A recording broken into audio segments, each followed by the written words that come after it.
My parents are always asking what I have to do. I end up showing them my planner so they can see what's coming up tomorrow and how I'm planning my work for the week. The problem is, that means they see everything.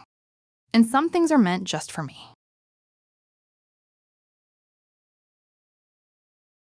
So instead, I'll share my planner with them. From my profile menu, I'll select Share Your Planner and send them an invitation by email. Once they accept by clicking the link in the email, they'll start receiving a weekly summary every Friday, showing what's coming up over the next 10 days. And if they want, they can create their own Studyo account using that same email address. The nice thing is that once they open Studyo, they don't just see what's due.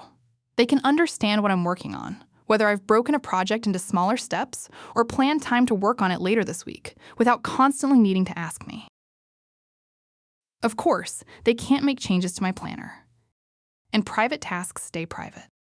That means I still have my own space. And since I've probably been using Studyo longer than they have, I might need to show them how some of it works, or point them to the tutorials if they want to learn more.